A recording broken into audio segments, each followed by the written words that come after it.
ஒரு மூத்த அமைச்சர் மாண்புமிகு தமிழ்நாடு முதலமைச்சர்கிட்ட மன்னிப்பு கேட்டுவிட்டார். தொடர்ந்து வருத்தம் தெரிவித்திருக்கிறார். தெரியாமல் நடந்து விட்டது, நான் வேண்டுமென்று ஏதோ ஒரு நோக்கத்தோடு நான் பேசியது தவறாக போய்விட்டது, என்னை மன்னித்துக் கொள்ளுங்கள், நான் செய்தது தவறு என்று அறிக்கையும் கொடுத்திருக்கிறார். இப்படி பல்வேறு காரணங்களை மாண்புமிகு தமிழ்நாடு முதலமைச்சருக்கு அவர் கடிதம் மூலமாகவும் நேரிடையாகவும் இன்றைக்கு தெரிவித்திருக்கிறார்.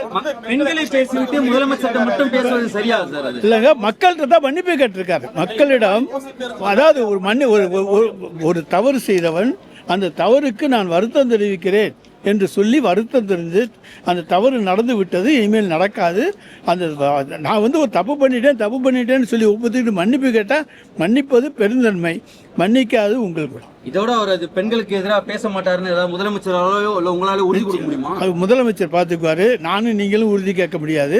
இப்போ என்ன நடந்தாலும் அவர் பேசியிருக்காரு இல்லைங்க. ஏன் உங்களுக்கு என்ன பொன்முடி அமைச்சராக இருக்கிறது பிடிக்கலையா? பெண்களுக்கு பிடிக்கல, பெண்களுக்கு பிடிக்கலன்னு உங்கள்கிட்ட சொன்னாங்களா? அதை பற்றி இல்லை. எங்களை பொறுத்த வரைக்கும் ஒன்று சொல்கிறவங்க, மாண்புமிகு முதலமைச்சர் அவர்கள் கண்டிப்பானவர். பெண்களை பாதுகாப்பதில் அவருக்கு இருக்க அக்கறையை போல வேற யாரும் நீங்கள்லாம் எடுத்துக்க முடியாது. என்ன பெண்களுக்கு பாதுகாப்பாக இருந்த மாதிரி ஏங்க அத்தனை இதுக்கு இன்னைக்கு நாங்கள் போக்சோ சட்டத்தை மரண தண்டனை கொடுக்குற அளவுக்கு அந்த சட்டத்தை கொண்டு வந்திருக்கோம். போக்சோ சட்டத்தில் ஒருத்தர் ஈடுபட்டு அவர் போக்சோ குற்றவாளி என்று நிரூபிக்கப்பட்டால் மரண தண்டனை என்று சொல்லி இருக்கிற முதலமைச்சர் எங்க முதலமைச்சர். திமுக கிட்ட தான் கேள்வியை வைக்கிறோம்.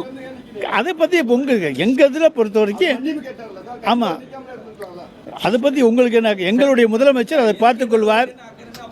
இல்லைங்க, இது நாங்க அவர் தனிப்பட்ட விதத்தில் பேசியிருக்காரு, அதுக்கு முடிந்த மன்னிப்பு கேட்டாரு. பொதுமக்கள்கிட்ட மன்னிப்பு, உங்கள்கிட்ட மன்னிப்பு கேட்டா மன்னிக்க தெரிஞ்சிடும்.